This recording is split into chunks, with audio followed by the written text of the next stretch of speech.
పవన్ కళ్యాణ్ గారి సినిమా హరిహర వీరమల్లు ఏంటండి పాపం మీ అరిష్టాలు. పవన్ కళ్యాణ్ గారి సినిమా హరిహర వీరమల్లుకి కష్టాలు ఎదురవుతున్నాయేమో అని చెప్పాలా. ఎందుకంటే మరలా టిక్కెట్ల రేట్లు తగ్గించాలి అనే ఒక వాదన అయితే తెర మీదకి వస్తుంది. అందుకే హరిహర వీరమల్లు మరలా ఒకసారి వార్తల్లో ప్రాముఖ్యత సంతరించుకుంటుంది అనేదే చెప్పాలి.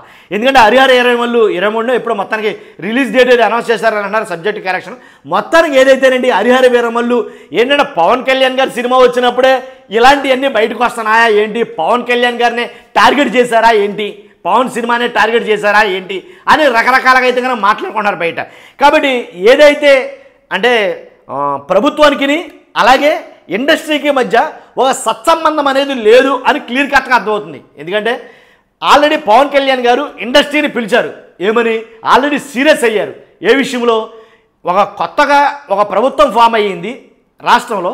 ఒక ప్రభుత్వం ఫామ్ అయిన తర్వాత ఆ ప్రభుత్వం పెద్దల్ని అంటే ముఖ్యమంత్రి గారిని కలిసి మర్యాదపూర్వకంగా కలిసి ఏంటి రావాల్సిన బాధ్యత సినిమా ఇండస్ట్రీ ఒక చలనచిత్ర రంగానికి ఉందా లేదా, కనీసం కలిసారా లేదా, మీరు కలవలేదు. కాబట్టి ఇలాంటి వాటి మీద అన్నిటి మీద అంటే మీకు అవసరం ఉంటే ప్రభుత్వం కావాలి, అవసరం లేకపోతే లేదా అని పవన్ కళ్యాణ్ గారు ఒక రంగంగా సీరియస్ అయ్యారు కొన్ని విషయాల్లో. కాబట్టి అంతే సీరియస్ గతంలో కూడా పవన్ కళ్యాణ్ గారు అయ్యారు. ఎలా అంటే జగన్మోహన్ రెడ్డి గారు ప్రభుత్వం ఉన్నప్పుడు సినిమా పెద్దలందరూ కూడా జగన్మోహన్ రెడ్డి గారి దగ్గరికి వెళ్ళడం జరిగింది. జగన్మోహన్ రెడ్డి గారు అక్కడ కొన్ని విషయాలు అయితే కనుక మాట్లాడటం జరిగింది వాళ్ళతోటి. థియేటర్స్ రెన్యువల్ అనే దాని మీద ఒక టాపిక్ అయితే తీసుకురావడం ఉంది. నిజంగా జగన్మోహన్ రెడ్డి గారిని చాలా దారుణంగా అయితే కనుక ఆ విషయంలో మాత్రం ఆయన ఎడుగు చేశారని చెప్పాలి. ఎందుకంటే ఆయన మాట్లాడింది దేని గురించి, థియేటర్ రెన్యువల్ గురించి. అప్పుడు చాలా తప్పుగా చూపించారు, దాన్ని బూచిగా చూపించి చాలా మటుకి చాలా రకాలుగా మాట్లాడారు. వాస్తవం ఏంటంటే జగన్మోహన్ రెడ్డి గారు మాట్లాడిందే కరెక్ట్. ఒక్కసారి ఫస్ట్ లైక్ చేయండి, మీ అమూల్యమైన అభిప్రాయాన్ని ఈ విషయం మీద కామెంట్ రూపంలో తెలియజేయండి.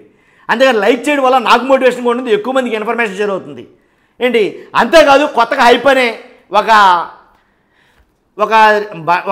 కొత్తగా హైప్ అనేది ఒకటి వచ్చింది, యూట్యూబ్ తీసుకొచ్చింది. కాబట్టి దాన్ని కూడా మీరు టచ్ చేస్తే ఈ వీడియో ఎక్కువ మందికి షేర్ అవుతుంది. కాబట్టి పవన్ కళ్యాణ్ గారు గతంలో మాట్లాడిన మాటలు మీలో ఎంతమంది గుర్తున్నాయో లేదు కానీ పవన్ కళ్యాణ్ గారు జగన్మోహన్ రెడ్డి గారి గురించి సినిమా వాళ్ళు మీ దగ్గర రావాలా, కాబట్టి వచ్చి ఒంగొంగి దండాలు పెట్టాలా, చేతులు కట్టాలా మీ ముందు అంటే అని ఒకటి కాదు రెండు కాదు చాలా మాటలైతే మాట్లాడడం జరిగింది పవన్ కళ్యాణ్ గారు. మీ దగ్గరికి మేము ఎందుకు రావాలి, మేం కడుతున్న ట్యాక్సులతోటి మీరు ప్రభుత్వాలు నడుపుతున్నారు, కాబట్టి దాన్ని దృష్టిలో పెట్టుకుని ఉండాలి అని ఒకటి కాదు ఇలా చాలా మాటలైతే మాట్లాడారు అప్పట్లో. కాబట్టి అదే తిరిగి ఏదో బూమరాంగ్ అంటారు కదా, అదే తిరిగి మళ్ళీ వచ్చిందేమో.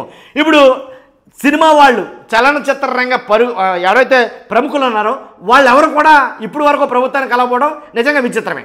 కాబట్టి ఎవరి సినిమా అయితే వాళ్ళు వెళ్ళి నిర్మాతలు వెళ్ళి ఆ రేట్ల విషయం, మా సినిమా రిలీజ్ చేస్తాం, హరిహర వీరమల్లు రిలీజ్ చేస్తాం, కొంచెం మాకు ఆ టికెట్ ధరలు పెంచండి అని అడగటమే సరిపోతుంది తప్ప అందరూ కలిసికట్టుగా వెళ్తారని గతంలో అనుకున్నారు, ఒక డేట్ ఫిక్స్ చేసుకున్నారు. ఆ డేట్లో నిర్మాతలు అందరూ కూడా అవైలబుల్గా లేరు కాబట్టి ఆ డేట్ని పోస్ట్పోన్ చేస్తారు. కాబట్టి రెన్యువల్ అనేది జగన్మోహన్ రెడ్డి గారు తీసుకొచ్చినప్పటికీ అంతకు ముందు నుంచే ఇది ఉంది. రెన్యువల్ ఎందుకు అడిగారంటే థియేటర్ సేఫ్టీ కోసం, అంటే పొల్యూషన్ కానీ ఫైర్ సేఫ్టీ కానీ థియేటర్లో ఏదైతే వాష్రూములు కానీ ఇలాగ ఏమీ కూడా బాగుంటలేదు సింగిల్ స్క్రీన్ థియేటర్లో. కాబట్టి అలాగే మల్టీప్లెక్స్లో కూడా అధిక ధరలకు అమ్ముతున్నారు. కాబట్టి ఇవన్నీ కరెక్ట్ కాదు, దీని మీద ఒక నిర్దిష్టమైనటువంటి ప్రణాళిక ఉండాలి అని ఆయన అన్నాడు. ఆయన తప్పుపట్టారు, అది చాలా బ్యాడ్ అయింది అప్పట్లో జగన్మోహన్ రెడ్డి గారికి. కాబట్టి ఇప్పుడు మళ్ళీ అది అంశం తెర మీదకి వచ్చింది కూటమి ప్రభుత్వం వచ్చిన తర్వాత. కాబట్టి ఇప్పుడు ఏం చెప్పాలి, ఇప్పుడు మళ్ళీ వీళ్ళు కూడా సేమ్ అదే పాట పాడాలా, థియేటర్లు రెన్యువల్ చేయాలని జగన్మోహన్ రెడ్డి గారు చెప్పింది తప్పు కాదు కానీ ఇప్పుడు మాత్రం అది తప్పు అవుతుంది ఒప్పు అవుతుంది ఏంటనేది తెలియాలి ఖచ్చితంగా. కాబట్టి సింగిల్ స్క్రీన్ థియేటర్లో చాలా మటుకు మూతపడిపోతున్నాయి, ఎందుకంటే మేము నిర్వహించలేకపోతున్నాం, మాకు భారం అయిపోతుంది అని వాళ్ళు మాట్లాడుతున్నారు. కాబట్టి మాకు కూడా షేరింగ్ విధానం కావాలి, ఏదైతే మల్టీప్లెక్స్లకి థియేటర్లకి ఇస్తున్నారో అలా మాకు కూడా కావాలి అని వాళ్ళు అడుగుతుంది జరుగుతుంది. కాబట్టి ఒక పక్కనేమో ధరలు తగ్గించాలని ప్రభుత్వం చెప్తుంది, కాబట్టి లేదు ధరలు పెంచాలనేమో ఒక రకాల మాట్లాడుతున్నారు. కాబట్టి ఒక మీటింగ్ అనేది ఏర్పడకపోవడం చాలా విడ్డూరమైన విషయం. కాబట్టి 20 ఏళ్ళుగా 20 ఇయర్స్గా థియేటర్లు రెన్యువల్ లేకుండానే కంటిన్యూ చేస్తున్నారట, ఇది జరుగుతుంది. కాబట్టి ఇదంతా ఒక ఎత్తు అయితే ఆ నలుగురు అని ఇంకో సబ్జెక్ట్ని తెర మీద తీసుకొచ్చారు. థియేటర్ మొత్తం అంటే చలనచిత్రం మొత్తం కూడా ఆ నలుగురు మీద ఆధారపడి ఉందో. దిల్ రాజు, అల్లు అరవింద్, అశ్విని దత్ ఇలా కొంతమంది పేర్లు చెప్తున్నారు. కానీ వాళ్ళ వల్లే చలనచిత్ర పరిశ్రమ ఇలా అయిపోయిందని చెప్పేసి సింగిల్ స్క్రీన్ థియేటర్ల వాళ్ళు చాలామంది ఆరోపిస్తున్నారు. దీన్ని దృష్టిలో పెట్టుకుని పవన్ కళ్యాణ్ గారు సీరియస్ అవడం కూడా జరిగింది. కాబట్టి కావాలని వెనకాల ఒక ఏదో దుష్ట శక్తులుండి చలనచిత్ర రంగంలో బంద్ అనే పిలుపుకి కారణమయ్యారు. కాబట్టి బంద్ నిర్వహించాలన్నదే ఎవరో తెలియాలి. డామ్ డూమ్ డకారం అనేసరికి కడక అది జనసేనలోనే ఒక నాయకుడే బంద్కి పిలుపునిచ్చాడు. థియేటర్ల బంద్కి హరిహర వీరమల్లు రిలీజ్ రోజున బంద్ అనేది.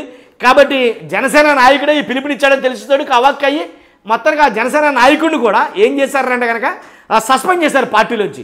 కానీ వాస్తవాలు ఏంటంటే కనుక సింగిల్ స్క్రీన్ థియేటర్ల వాళ్ళు ఆడించలేకపోతున్నారు సినిమాల్ని, ఆ థియేటర్లు రన్ చేయలేకపోతున్నారు.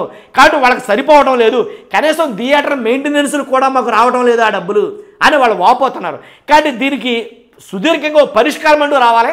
ఆ పరిష్కారం రాలా. కనీసం వీళ్ళిద్దరి మధ్య, ప్రభుత్వం మధ్య అలాగే చలనచిత్ర రంగం ఏదైతే ఉందో దాని మధ్య సత్సంబంధాలు లేవు ప్రస్తుతానికైతే కనుక, నా అభిప్రాయం అయితే కనుక.